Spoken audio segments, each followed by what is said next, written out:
Hello everyone, welcome back. So I've got a tag video for you today. I was not tagged in this by anyone as far as I know, but I've been wanting to do something kind of like this for a while. And so when this tag came along, I saw my opportunity, and it is a reader's favorite songs tag, which was created by Greg at Another Bibliophile Reads, which I've been watching that channel, Greg's channel, for about 2 years, and I really enjoy it. And he reads some interesting books, and I really enjoy the way he talks about books. And he created this tag, and I'm going to read to you what I wrote on this piece of paper, which is what Greg wrote about this tag. Okay. People read, but they often listen to music as well.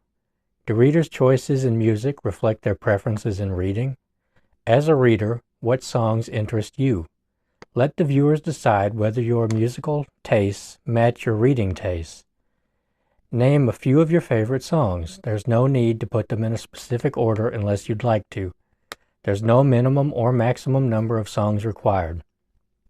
People tend to resist being bound to a set number. Don't overanalyze each song choice. A brief comment will be sufficient. I'm saying songs, but interpret that broadly. There are many kinds of music that might not fit the strict definition of a song.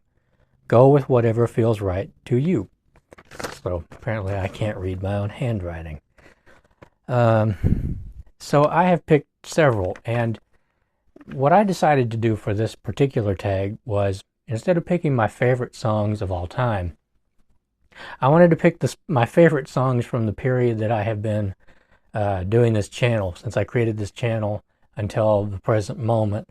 And so these are songs that, I love music. First of all, it's important to note that I have thousands of songs that I've listened to over my lifetime, and I have playlists with, some have hundreds, some have well over 1,000.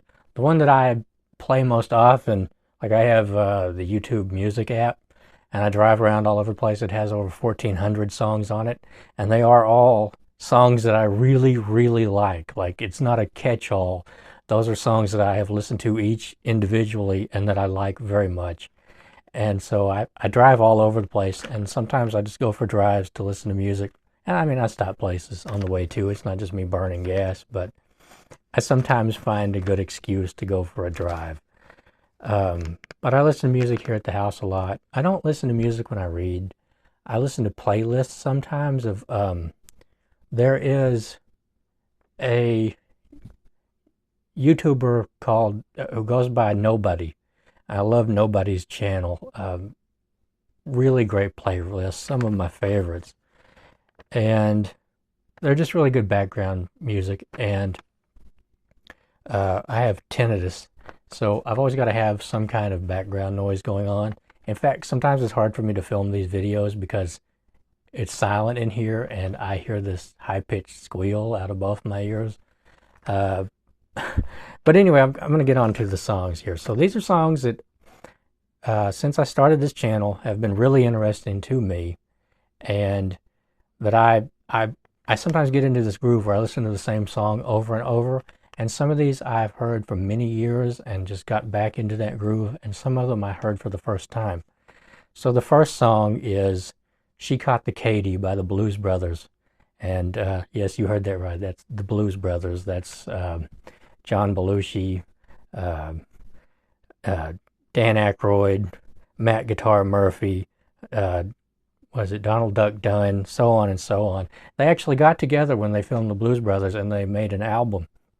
I don't think they actually toured together. I know the Blues Brothers toured as a band, but I think that core group of musicians was only together for that movie, for that album. And they were some of the finest musicians of their day, and in the blues.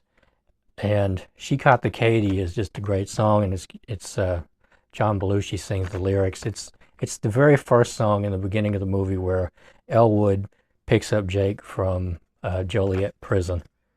So the next one is Damn, I Wish I Was Your Lover by Sophie B. Hawkins. These are in order, by the way, as much as I could make them. So this would have been August of last year. I don't know why. I I was born in the 90s. I remember lots of 90s, 80s music. And this is a song I'd have heard at that time. And one of the ways that I actually learned how to read was when I was very young. My mom watched VH1 Classic a lot. And if you'll remember, they used to have like trivia bubbles that would pop up on screen, and I would read them. And I that's one of the ways that I learned how to read, actually. And one of the reasons I can read fast, I think. The next one is Enola Gay by OMD, Orchestral Maneuvers in the Dark. So Enola Gay is a very upbeat sounding 80s song, lots of synthesizers and everything, but it is about the Enola Gay and the bombing of Hiroshima in 1945. So it's one of those upbeat 80s songs with really dark lyrics.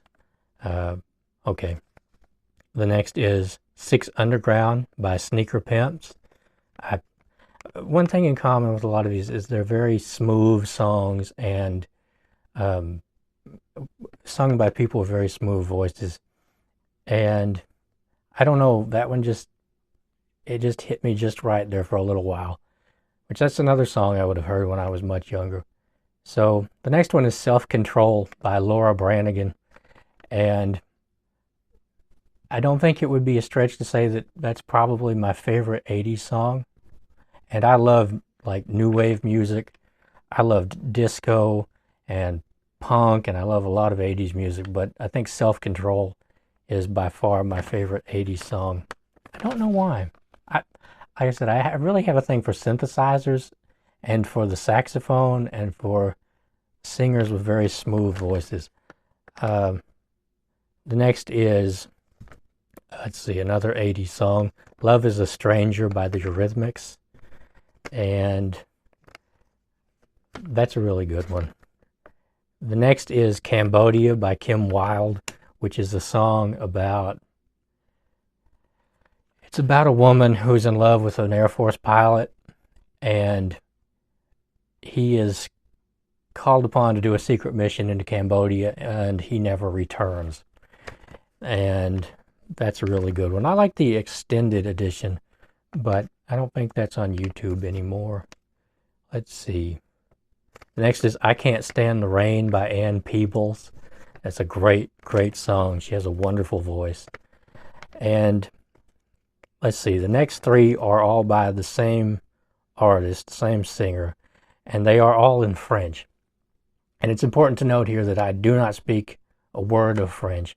I understand a little bit. My pronunciation of French is absolutely terrible. So these are by Mireille Mathieu, C'est dommage, Une femme amoureuse, and Una passerelle. So I'm sure I butchered those. I apologize. Mireille has a fantastic voice. She was singing. She started singing years and years ago, really big in the 60s, 70s, 80s in France, from what I understand. I have no idea what C'est dommage is about.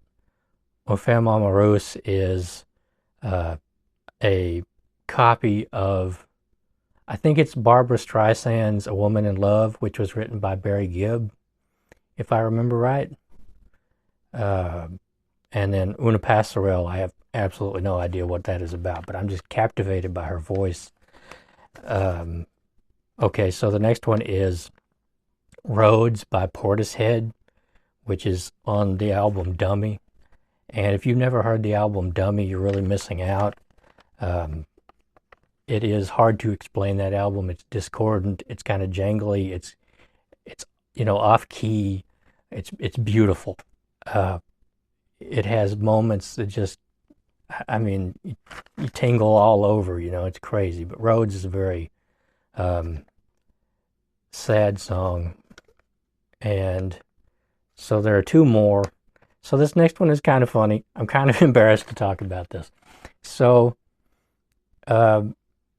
August is Garb August, and I read a book called Long Arm and the Snake Dancers, which is like a dirty adult Western, right? And it had some really dirty sex scenes in it. And They were really funny. And I was reading, and I thought, you know, it'd be really, really funny.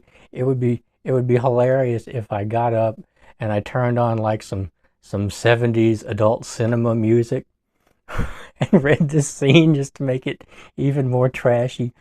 And I did that, and I became completely enamored of this song by Leon Fellberg called "She's on Fire," which is apparently from a art film, shall we say, from the 70s called Taboo 2. I've never seen it. I want to point that out. I've never seen it. I'm not going to watch it. Uh, but it's got synthesizers and saxophones, and it was just like those two things together, they do something to me, you know. And so I just became completely enamored with the song, and I listened to it over and over and over. And the last one I'm going to talk about is Behind the Groove by Tina Marie. And Tina Marie she's no longer with us, but she had a fantastic voice. Very, I don't want to say aggressive exactly, but assertive, very smooth and assertive, and very strong voice. And if I remember right, she was engaged to Rick James for a while back in the 80s, maybe even the 70s. It's my knowledge of what was going on in Rick James and Tina Marie's life is not very great, but I remember hearing that somewhere. And so those are the songs that I chose. Those are the songs that have become my favorites off and on throughout this Booktube journey. And so I'm just wondering if you guessed any of them. Like, did you think any of these would be on my list? Have you ever heard of some of these? And, you know, I would encourage you to listen to some of these, especially I Can't Stand the Rain by Ann Peebles. That is a wonderful song. It's about a lady who is lamenting her lost love, and how, you know, since he's been gone, she can't stand the sound of the rain on her window. And just, she has a wonderful voice. And Mary A. Matthew, if you've never heard her songs, I would encourage you to listen to them. And I'm going to put all of these, I'm going to link all of these in the description. And I may make a playlist. I'm not 100%.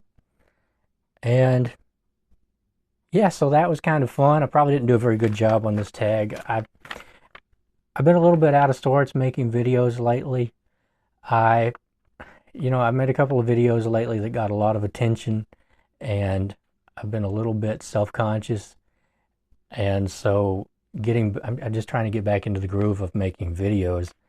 And I thought this would be a fun one to do, to get back into the groove of making videos. So I hope you will listen to some of these songs. I want to know if you think any of these songs sound like anything that I have read, because I personally don't believe that my musical tastes have a very big impact on my reading, because I tend to listen to like love songs and romantic songs and things of that nature for some reason.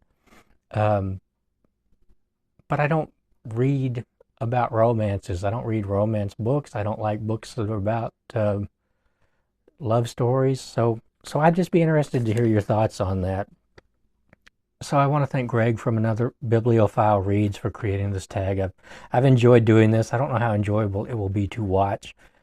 Yeah, so I want to thank you for joining me today. I'm sorry I'm not really on a roll here. I'm kind of, like I said, I'm out of the groove of doing this. So I want to thank you for joining me, and I'll see you next time.